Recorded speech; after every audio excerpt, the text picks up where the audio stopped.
Bem-vindas todas as pessoas.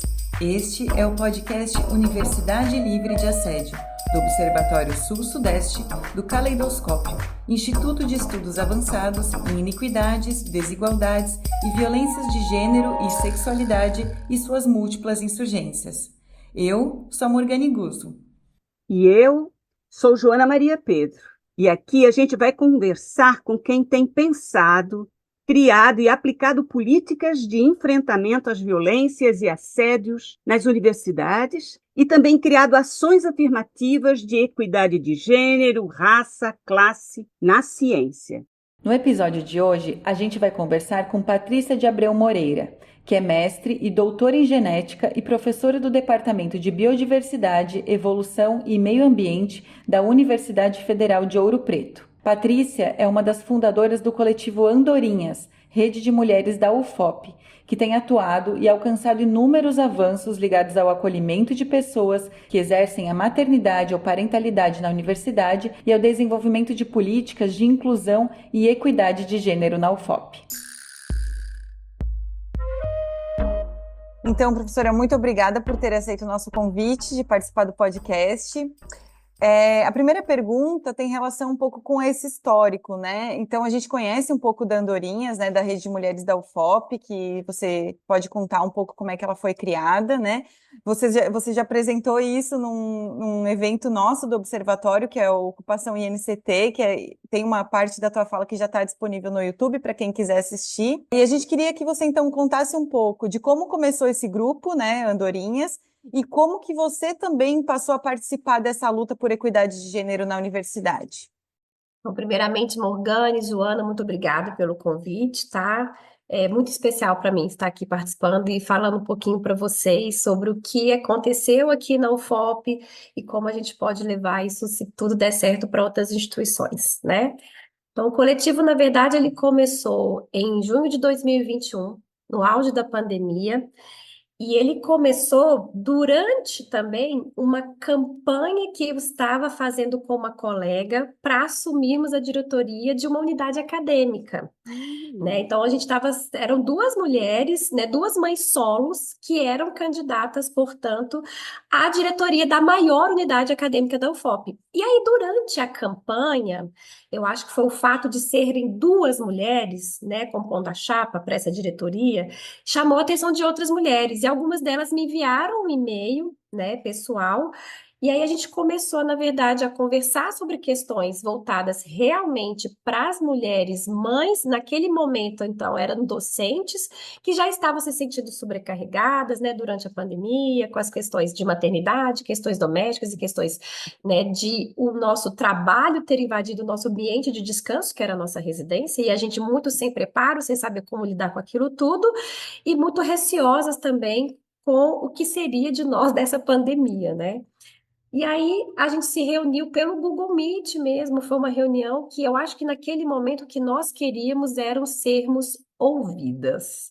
Eu acho que o que a gente buscava e que a gente não conseguia nomear naquele momento era acolhimento, porque uma outra mãe iria entender as nossas lamentações, as nossas angústias, o nosso cansaço. Então, a Rede Andorinhas, no início, começou nesse sentido, né? Era um momento para que a gente pudesse ter realmente acolhimento.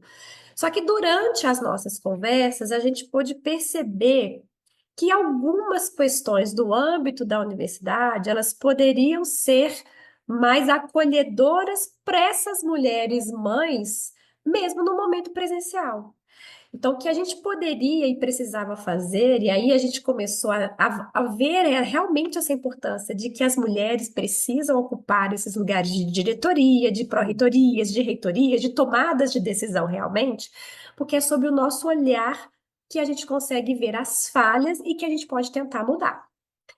Então, a gente começou a ler realmente resoluções que já existiam na UFOP para ver o que poderia ser alterado de forma a melhorar a vida da discente que é mãe, da servidora técnica que é mãe, da servidora docente que é mãe, nesse sentido, porque a gente sabia que toda vez que a gente leva uma demanda, a resposta sempre é: não temos recurso.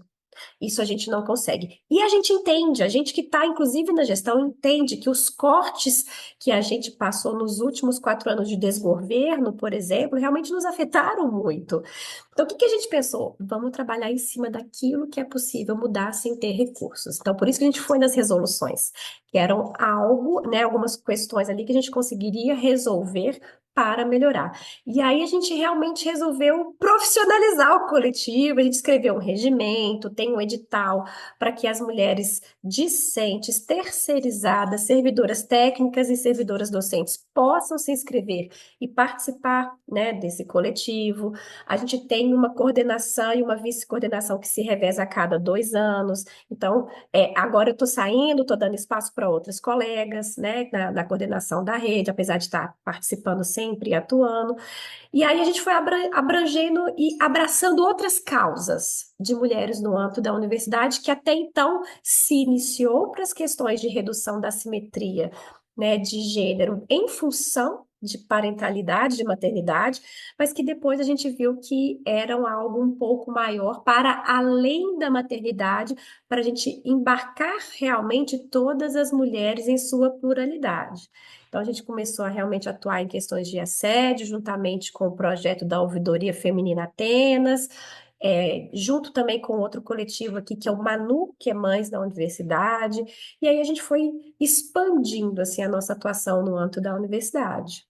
Uma questão que eu queria muito pontuar, que foi muito importante para a gente, é que assim que a gente decidiu ler resoluções, tivemos algumas ideias, fomos estudar também em outras universidades o que já existia, a gente, enquanto coletivo, se dividiu em grupos, falou, ó, você vai trabalhar com as demandas da Pró-Reitoria de Graduação, você vai trabalhar esse grupo com as questões da Pró-Reitoria de Gestão de Pessoas, e aí a gente foi procurar a administração central. A gente foi realmente bater na porta, falar, a gente precisa conversar sobre isso. Até que a gente conseguiu chegar na reitoria.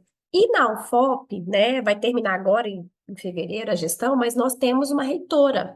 E a Cláudia Marliere, que é a nossa atual reitora, ela foi muito solícita com a nossa demanda e prontamente já fez uma reunião online conosco. E aí nós mostramos todas as demandas que nós estávamos levando para ela. Então, umas demandas que a gente poderia, né, falar que depois se tornaram resoluções, e foi muito importante esse olhar da Cláudia, porque ela foi muito enfática. Ela falou: vamos colocar isso em resoluções, porque hoje sou eu que ocupo a reitoria, amanhã posso não ser. Então, a gente não pode ficar dependendo da empatia das pessoas. Então, nós fomos realmente atrás de elementos para que a gente pudesse levar isso para o nosso conselho universitário, que é o CUNE, o órgão, né, de deliberação máxima, que fossem aprovadas. Então, até o momento, a gente tem 2 resoluções que foram aprovadas em dezembro de 2022, que são resoluções que vieram do trabalho do nosso coletivo. Uma delas é a resolução 2607 e a outra é a resolução 2606. As duas foram, inclusive, apreciadas e aprovadas no mesmo dia, né?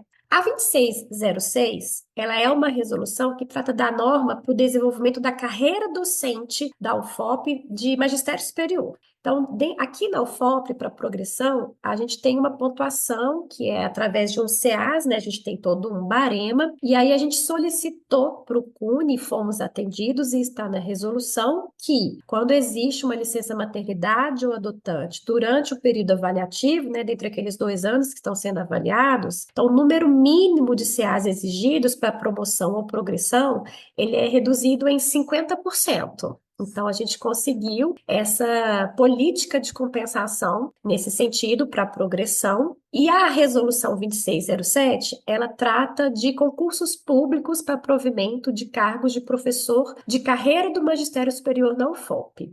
E aí, no âmbito dessa resolução, a gente conseguiu algo que é muito incrível, né? Que é a correlação à constituição da comissão examinadora, né? Da famosa banca. Então, essa comissão examinadora tem que ter 3 membros titulares e 3 suplentes, e ela tem que ser composta obrigatoriamente por, no mínimo, 1/3 de mulheres em perspectiva interseccional étnico-racial, de gênero, sexualidade e deficiência como membros titulares. E na impossibilidade de atendimento desse disposto, a indicação dos membros da comissão examinadora deve ser acompanhada de justificativa circunstanciada e comprovada a ser apresentada e aprovada no conselho da unidade. E nessa mesma resolução, ela fala um pouquinho sobre o barema de avaliação. A gente conseguiu que a nota da candidata que passou por gestação ou que adotou uma criança no período de avaliação do barema,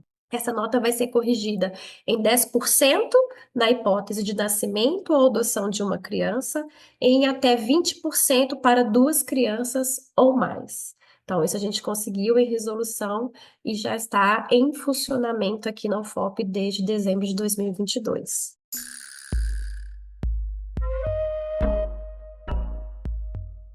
E em relação à questão da parentalidade, foi isso que vocês conseguiram? Ou teve mais alguma outra normativa com este foco?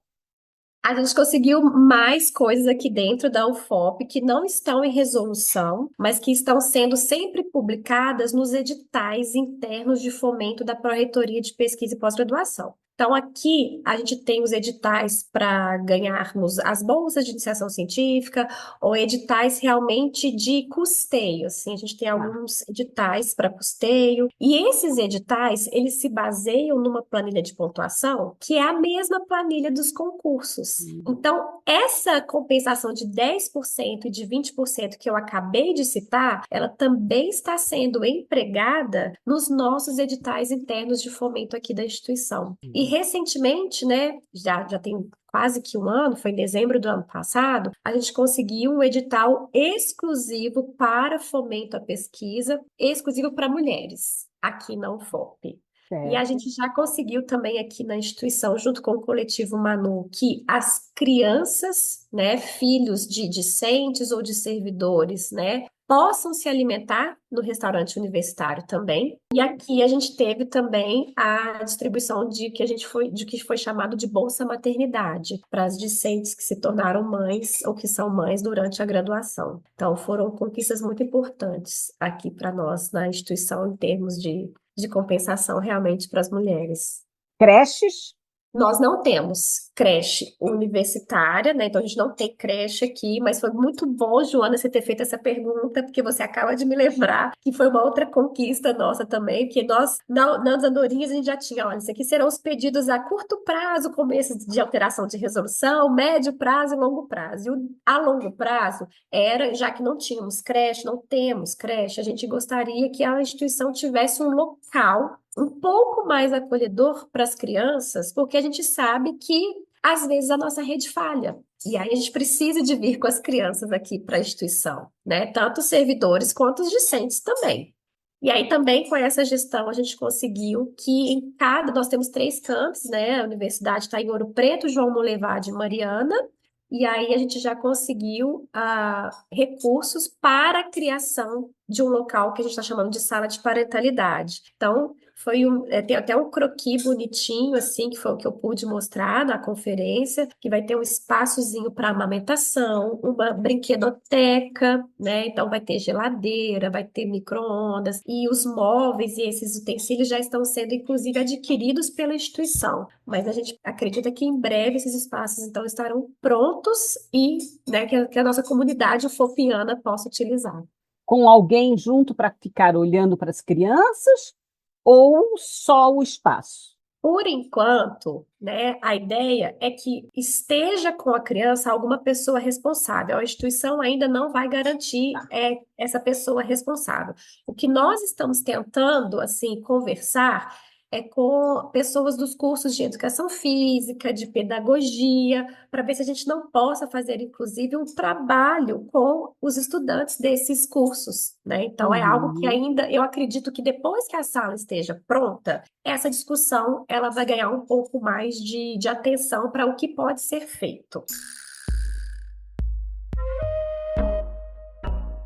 Prof, a gente queria saber também como que a tua maternidade, a tua experiência mudou como você olha para a universidade, né? Assim, se antes você tinha uma visão sobre a universidade, depois da experiência da maternidade teve outra. E se a partir da trajetória de vocês, enquanto coletivo, né, a rede e a atuação que vocês têm feito, vocês têm visto uma mudança cultural, assim, na universidade, se esses debates estão conseguindo entrar, se as pessoas estão ficando mais sensíveis, se isso está indo para além do coletivo, assim, e das resoluções, né, se isso tem entrado num debate mais político da universidade de modo geral. Bem, eu queria realmente deixar uma coisa assim que eu nunca quis ser mãe. Assim, não estava dentro dos meus planos, sabe? A gravidez da Malu não foi uma gravidez planejada, mas depois ela se tornou realmente desejada. E eu hoje sou muito feliz por ser mãe, mãe da Malu. O que aconteceu comigo com relação à maternidade é porque eu era professora, na verdade, da UFRN, lá em Natal. Né? Eu passei no concurso na UFRN em 2013 e vim para a UFOP por redistribuição em junho de 2014. E no final desse semestre, né, em novembro especificamente, eu acabei divorciando, só que logo em dezembro eu descobri que eu estava grávida. Então, de cara, a maternidade foi algo para mim muito pesado, porque ela veio junto com o divórcio do pai da minha filha, que era de um relacionamento de quase 10 anos. Então, eu sempre brinco que assim, a minha gestação foi fisiologicamente maravilhosa, mas psicologicamente ela não foi nada boa. Então, inicialmente, eu realmente via e sentia a maternidade como um impacto muito negativo na minha carreira profissional. Né? Eu olhava, né, para o currículo, por exemplo, do pai dela, que estava em ascensão, e olhava para o meu, que estava descendo na mesma velocidade, eu ficava super mal. Porque depois da gestação, né, depois de todo o puerpério, a criança é completamente dependente de você. Então, a gente realmente não consegue se dedicar ao trabalho igual a uma pessoa que não tem cuidar, uma criança sob os seus cuidados, assim. Eu lembro que eu fui muito iludida da licença maternidade, eu falei, nossa, eu vou conseguir escrever, né, algumas coisas que estão engavetadas, que eu não vou estar em sala de aula. Ledo engano. Tempinho que eu tinha, eu só queria fechar o olho, tomar um banho, sem ter pressa para sair correndo e cuidar de uma criança, né? Então, inicialmente, eu senti muito a maternidade. E é o que os dados realmente já mostram, né? São realmente 4 anos para a gente começar a recuperar depois do nascimento da criança. E eu sou realmente a prova disso. Foram 4 anos para começar a crescer novamente, publicar, para a gente tentar entrar naquela roda, né? Publica-se, aí aprova seus projetos, e aí você vai mantendo essa roda girando. E para mim, inicialmente, ela tinha acabado. Eu vinha da redistribuição, em 2013, eu tinha acabado de aprovar o Universal do CNPq, e eu não estava conseguindo terminar o projeto. Então, assim, foi muito frustrante. Eu acho que a palavra que define, assim, para mim, profissionalmente, é realmente frustração. Eu achei que eu fosse dar conta, eu não dei conta, e eu demorei muito para perceber isso, assim. Então, eu ficava muito triste, realmente e me sentindo tão incapaz, eu falei, nossa, eu não tô conseguindo, assim, eu tinha tanta esperança de fazer tanta coisa e eu não estava conseguindo fazer nada. Então era uma frustração e que acabava desanimando realmente de fazer algumas coisas, né? Então eu sou geneticista, trabalhei sempre com genética da conservação de plantas e estava trabalhando também com interação parasito-hospedeiro, né, de malária aviária. Eu tinha que estar na bancada. Eu tinha que fazer extração de DNA. A nossa coleta aqui, ela é diária. Eu tenho que estar no laboratório todo dia. E eu não tinha mais essa disponibilidade. Eu não podia mais ficar aqui até tarde, né? Então, essas coisas eram impossíveis. E eu vi realmente uma queda na minha produção científica. Só que aí, junto, né, depois de realmente 4 anos, 3 anos, foi quando veio o coletivo Andorinhas.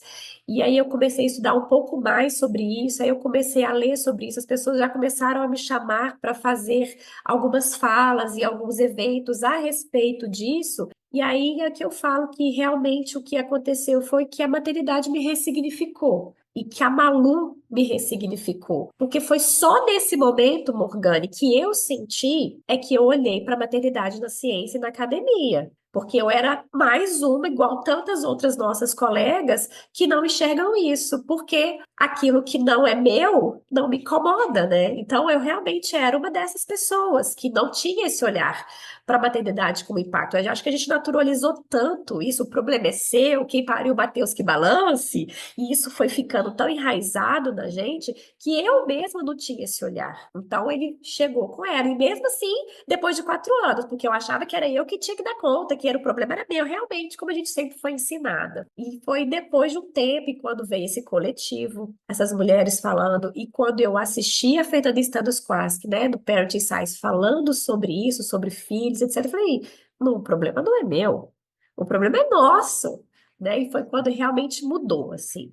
E aí foi que eu transformei tudo aquilo que me incomodava, que me doía, em algo que fizesse sentido para mim e que talvez eu pudesse ajudar as outras Patrícias que viriam para o FOP. Então, foi nesse sentido que eu falo que a Malu e que a maternidade me ressignificou, de forma que hoje eu realmente executo pesquisas nesse sentido, eu comecei a trabalhar com isso em extensão, eu comecei a trabalhar com isso em pesquisa, não deixei de lado, né, a genética da conservação, os parasitos, mas isso ganhou uma importância muito grande na minha vida, assim, porque eu acho que eu consegui transformar um pouco o ambiente em que eu vivo, né? Então, hoje, por exemplo, as andorinhas, elas se tornaram referência aqui, apesar de não sermos um coletivo institucionalizado, né? Nosso trabalho é todo voluntário, né? A gente não está ligado em nenhuma org aqui da universidade, nós não somos um grupo, um GT ou algo consultivo, mas a gente acaba sendo referência. Então, se tem alguma servidora, teve uma servidora que estava com um problema no laboratório, por exemplo, de anatomia, na época da pandemia, que a gente começou a retomar, porque ela estava amamentando e os seus chefes queriam que ela estivesse dentro do laboratório de anatomia, que é o formal puro.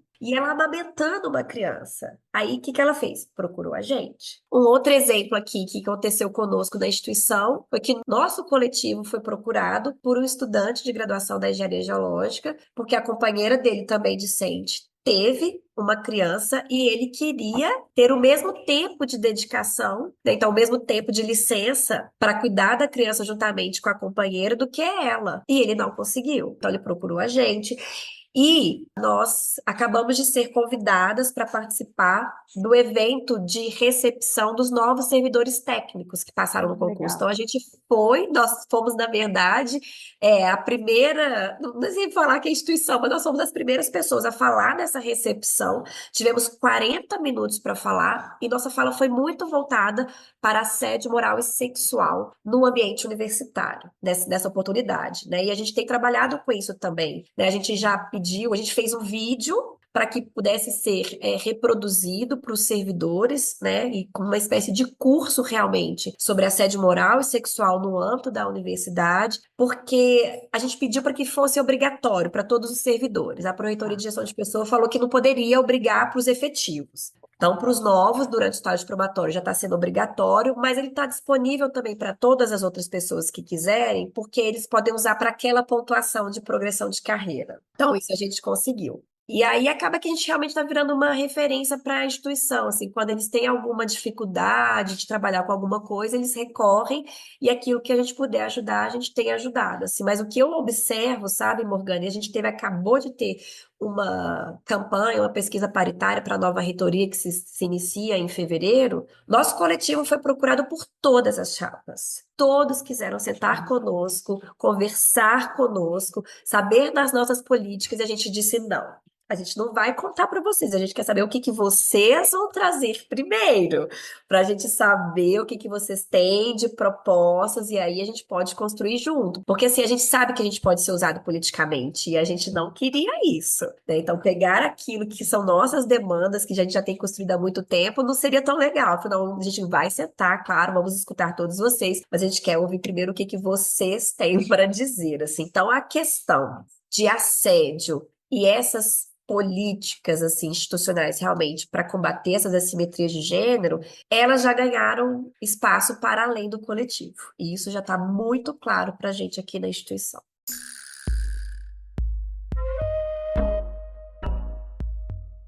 Nós pedimos que você falasse sobre a questão da parentalidade inicialmente, e agora você está falando para a gente sobre questões de inclusão, questões de assédio.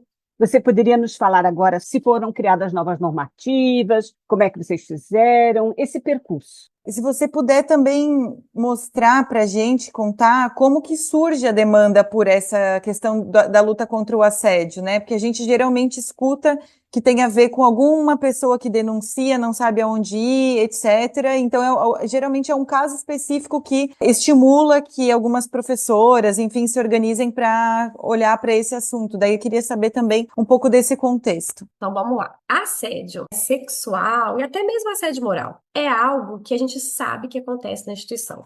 E não é da UFOP, é na Universidade Brasileira. A gente sabe que isso acontece, só que eu acho que era muito normalizado e a gente falava, ah, é uma brincadeira, ele deixa pra lá. E as coisas iam tomando proporções realmente muito difíceis, assim. Isso tanto para servidora ou quanto para discente de graduação de pós-graduação. É para mulher, né? A gente sabe que é essa violência de gênero, né? A gente tem, infelizmente, aqui em Ouro Preto, casos que realmente são de estupro, casos de assédio. Ouro Preto tem várias casas na cidade que pertencem à universidade. E essas casas, elas são feitas de repúblicas. Então, existem repúblicas federais espalhadas ao longo da cidade. Essas casas, então, que abrigam essas pessoas, a gestão dela não é feita pela instituição. Ela é feita pelos próprios alunos que moram nesse lugar. Então, eles vão entrando de acordo com o que os alunos que são os moradores, eles selecionam aquelas pessoas que vão morar lá. E existem várias festas nessas repúblicas, inclusive nas repúblicas federais. E acabam acontecendo diversas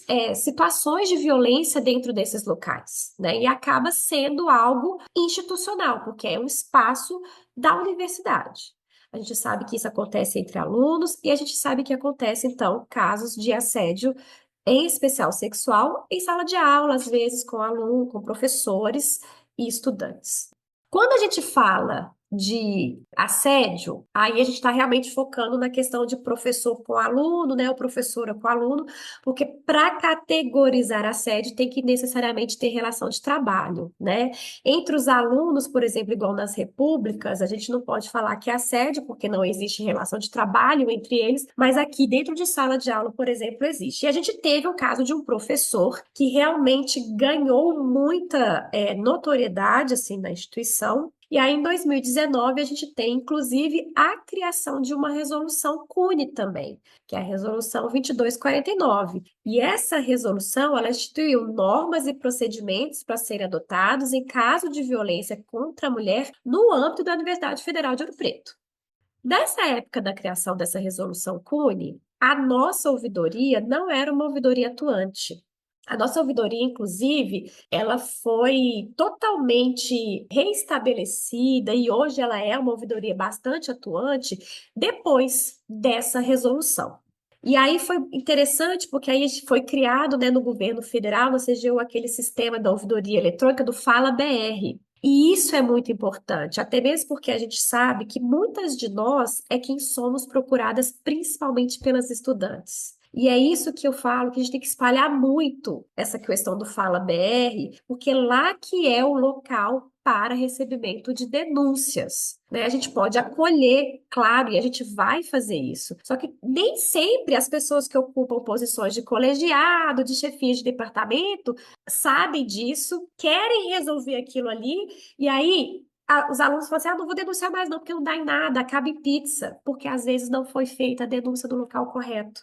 Né? Por isso que eu sempre bato, né, nessa tecla de falar da importância do Fala BR, né? Que aí a ouvidoria vai receber e vai tratar essa denúncia como ela tem que ser tratada. Então, essa resolução foi criada antes, mas aí depois, com a nossa reestruturação da ouvidoria, foi criada, inclusive, uma segunda resolução CUNE, que é a 2423, e que estabelece, inclusive, a estrutura administrativa da nossa ouvidoria. E essa resolução eu gostaria muito de destacar, porque dentro dessa estrutura administrativa da nossa ouvidoria, a gente tem o cargo de ouvidor, mas a gente tem também o cargo de ouvidora adjunta.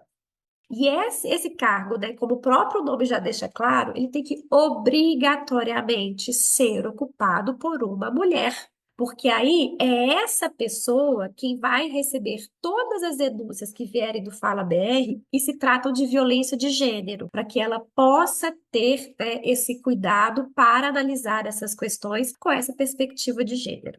Porque a gente sabe que quando a gente sofre, né, às vezes um assédio, seja ele moral, sexual, a grande prova que nós temos é a prova testemunhal.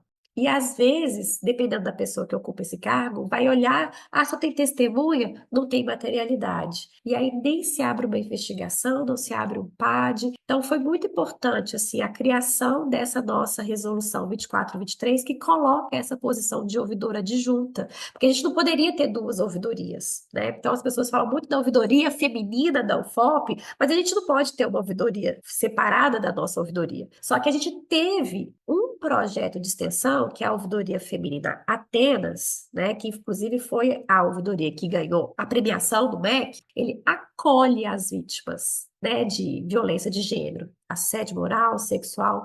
Então, eles acolhem, eles têm inclusive parcerias psicológicas, assistência jurídica, mas a Ouvidoria Feminina Atenas, enquanto projeto, não dá prosseguimento a essa denúncia, né? Principalmente se a vítima não quiser. Se caso a vítima quiser, ela vai ser colocada no Fala BR para que a ouvidoria da instituição possa, né, dar o prosseguimento correto para aquela denúncia. Em 2022, se não me engano, a gente teve, no dia, acho que foi no dia 8 de março mesmo, a gente teve um movimento estudantil que foi muito importante. Todos os CAs, eu vou falar as meninas se juntaram, mas não, a gente tinha meninas e meninos nesse movimento. Os CAs se articularam e todos eles fizeram um protesto realmente, né, com cartazes, com balões, com o rosto manchado de tinta, né, de tinta guache vermelha, porque estava surgindo denúncias contra um outro professor especificamente, que uma pessoa denuncia e a outra vai denunciando, a outra vai denunciando. Então, estavam começando a crescer os casos de denúncia com relação a um professor específico, e a gente teve um movimento que ficou muito marcado aqui, que saiu até nos jornais e tal, porque foi um movimento muito articulado, estudantil, contra esses assédios que estavam acontecendo na nossa instituição. Esse caso especificamente, né, foi aberto um PAD, mas que ainda não teve a sua conclusão, né? Então, foi muito importante essa criação dessas duas resoluções e que a gente tivesse realmente reestruturado a nossa ouvidoria feminina, porque agora os casos estão sendo tratados e, em caso de materialidade, eles estão sendo investigados e, se necessário, aberto um PAD. Eu entendo que, às vezes, esses PADs, eles são demorados. E eles não caminham na velocidade que nós gostaríamos, em especial as vítimas, né? Mas houve um aumento, inclusive, de denúncias. Em 2023 foram 80 denúncias e eu sei que em 2024 a gente já está passando de 100 denúncias. Então, ter um órgão que esteja trabalhando de fato, com seriedade, com essas denúncias agora, mostra que de fato isso acaba fazendo com que as denúncias realmente sejam feitas. De alguma maneira, as vítimas se sentem encorajadas e elas estão buscando os órgãos de denúncia. Como é que a gente tem trabalhado junto com isso enquanto coletivo Andorinhas? A gente sempre está fazendo palestras ou rodas de conversa sobre assédio moral e sexual. Então, a gente vai até as unidades acadêmicas, a gente faz rodas de conversa, e é muito importante isso. Teve uma aqui no ICEB mesmo, que é da unidade que eu estou na diretoria, a gente fez uma roda de conversa sobre isso, e nós saímos de lá com duas pessoas que estavam dispostas a fazer denúncias, sabe? Elas se sentiram confortáveis, entenderam, se sentiram acolhidas, e elas prontamente já foram com o pessoal da Ouvidoria Feminina Atenas, do projeto de extensão para o acolhimento, e que gerou em duas denúncias, sabe? Então, esses movimentos de fazermos isso, e tem que fazer com uma certa frequência, sabe? Ao meu ver, porque sempre serão novas estudantes e novos estudantes, e infelizmente sempre a gente terá casos. Então, a gente tem essa certa constância. A gente fez também, a gente tem um canal no YouTube, tem uma palestra lá sobre isso, com a Flávia Máximo, né, que é a ouvidora adjunta atualmente, inclusive, que trabalha muito com essa questão de assédio moral e sexual no ambiente acadêmico. Então, a gente está sempre promovendo eventos que tratam, ou momentos que tratam a respeito disso.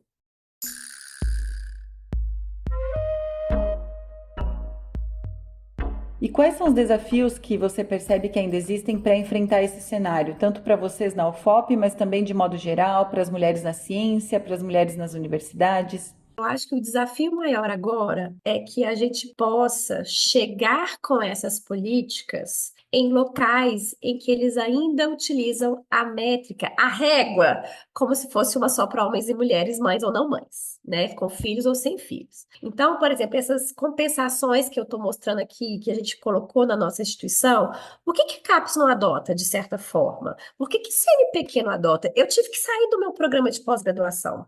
Eu saí do programa de pós-graduação, porque naquele momento, né, do início da vida da minha filha, e até mesmo o início da minha carreira aqui na UFOP, eu estava sendo um peso para o programa. E o programa vai me ver como? Olha, eu sinto muito, eu vou ter que te tirar do programa. E assim, eu até entendo quem esteja ocupando o cargo de coordenação ter esse tipo de atitude. Só que o que eu acho que falta também é uma sensibilidade, então, agora, que já que não é a CAPES ou o CNPq que vai fazer isso de cima para baixo, que haja uma mobilização. A gente fica falando dos movimentos estudantis, então vamos fazer os movimentos agora dos coordenadores e coordenadoras. Olha, eu vou manter a Patrícia assim no programa, e vou justificar lá que ela está passando por uma fase ruim por causa disso e disso e disso, mas ela é importante porque ela orienta aqui, ela está fazendo um projeto de extensão ali, ela está fazendo isso. Então, eu acho que falta parte também, falta um pouco também de vontade por parte das coordenações de curso agora, de se sensibilizarem e tentar mostrar para a CAPES isso. Assim, não basta, assim, foi muito legal a gente poder colocar, por exemplo, a questão da maternidade no Whats. Legal para mim que já sou efetiva da instituição. Talvez não seja legal para quem vai fazer um concurso, porque como é que a banca vai olhar isso, gente? A gente sabe como é que esse mundo machista e misógino vai olhar. Ah, essa aqui, olha, acabou de ser mãe. Vai ficar. A gente sabe que esse tipo de coisa vai acontecer. Então, na verdade, a gente precisa que políticas assim de compensação elas venham. E a gente sabe que é possível. Então, o Instituto Serra Pilheira faz isso em seus editais, né? Eu acho que a CAPES CNPq pode fazer isso para além de editais. Pode fazer isso durante a avaliação dos cursos de pós-graduação. Poxa vida, por que que a CAPES não pode olhar e falar assim: olha, essas mulheres aqui, eu entendo que elas se tornaram mães, é um período difícil, então talvez o currículo dela não vai entrar agora na avaliação, ela vai ficar lá no programa, mas para não pesar o programa, a gente tira o currículo dela lá, sabe? Então, eu acho que esse tipo de movimento agora que tem que ser feito. E já que a CAPES não faz, eu acho que os coordenadores e coordenadoras, eu acho que já podem começar a se mobilizar para fazer algo nesse sentido. Do tipo, a gente não quer que o movimento estudantil clame por algumas demandas, então a gente vai ter que agora clamar por algumas demandas para quem está sentando lá na CAPES olhar melhor para esse sistema de avaliação, porque senão vai chegar um momento em que a gente não vai conseguir manter essas mulheres nos programas. O meu trabalho da ecologia mostrou isso. A gente está diplomando muito mais mulheres mestras e doutoras em ecologias. Só que não são elas que estão ocupando essas vagas. E por que que elas não estão ocupando essas vagas, né? Enquanto docentes.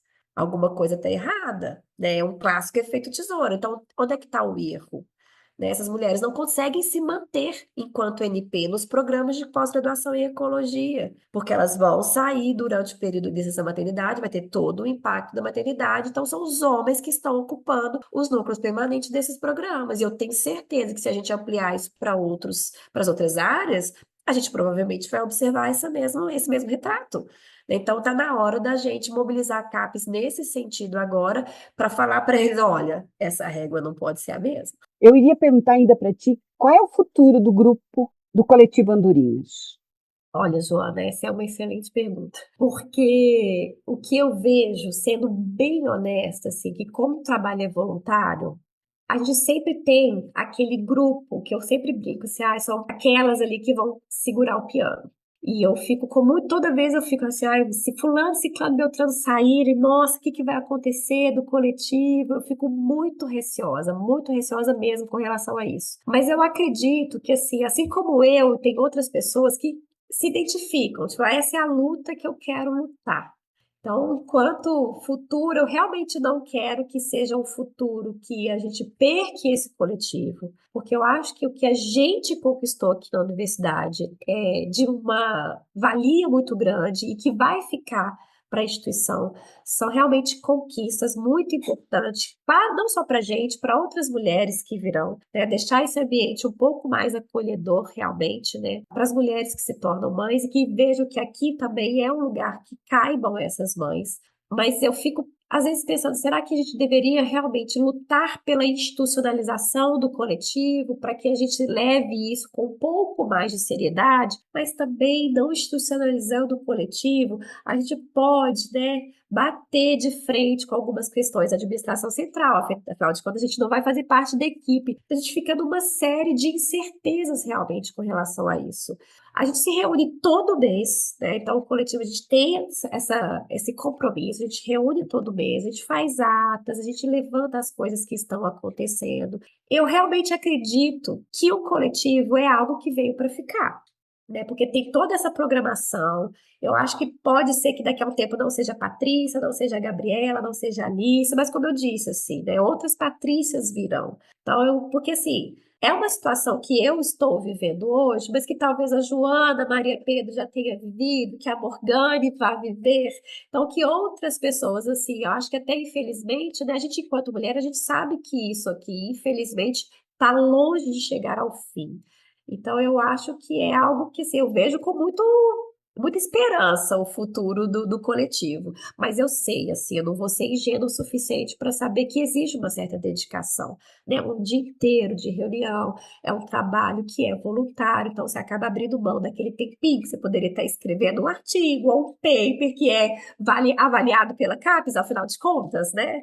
Mas, assim, acaba que eu gostei muito de tudo isso, porque eu sinto que a gente está fazendo diferença na vida de muita gente. E isso, para mim, vale mais do que um paper A1. Então, assim, espero que outras pessoas tenham esse mesmo pensamento. Patrícia, a experiência que você está nos contando, que vai sair no podcast, que vamos fazer material com a tua fala, ajuda outras pessoas em outras universidades a levar ideias, a fazer propostas, e é isso que é o objetivo do INCT Caleidoscópio, tornar a universidade um lugar bom para todo mundo, até mesmo para as mulheres mães. A mulher que é mãe tem que chegar e caber na cadeira com sua barrigona de 9 meses de gestação. Ela tem que ter um trocador na instituição para que ela possa trocar sua criança. Ela tem que acessar um restaurante universitário com sua criança. Porque, afinal de contas, são essas crianças que vão ocupar esses lugares depois. A gente fica nesse negócio de ter que tirar a criança da universidade. Poxa vida, não! E, Patrícia, como eu sou historiadora, enquanto tu falavas, eu pensei em uma coisa. As primeiras cientistas brasileiras não casavam. Elas tinham que ser solteiras. Elas eram ou solteiras, ou então elas começavam a carreira quando os filhos já tinham terminado o ensino médio. E isso não é justo. Se nós queremos que as pessoas tenham vida plena e se a gente precisa de novas gerações, a gente vai ter que encontrar espaço para que as mulheres de todas as idades possam estar em todos os lugares, não é? Perfeito. É exatamente isso, assim, a gente tem que ter o direito de viver, de gozar de todas as possibilidades que a gente quiser, sem ter que escolher entre ser cientista e ser mãe, né? Por que não ser uma mãe cientista? Por que não ser uma cientista mãe? Isso não é justo. Não é justo, e é muito injusto colocar esse tipo de escolha para nós mulheres. Isso nunca vai escutar, nenhum homem vai ter que tomar essa decisão, né? Então, isso é muito injusto. Né? Vamos, na verdade, transformar isso numa opção. Ela não tem que ter uma escolha de ser isso ou aquilo. Ela pode optar se quiser ou se não quiser, mas que seja dela essa escolha. E para que isso seja possível, esse ambiente universitário tem que permitir isso. Né? Tem que permitir que ela seja uma mulher em sua plenitude, em toda a sua pluralidade, que se ela quiser ser mãe, que ela seja mãe, mas que continue a desenvolver todo o seu trabalho enquanto cientista também. Mesmo. Agradecemos demais, demais mesmo. Eu que agradeço vocês, gente. Muito obrigada mesmo. Foi ótimo participar com vocês.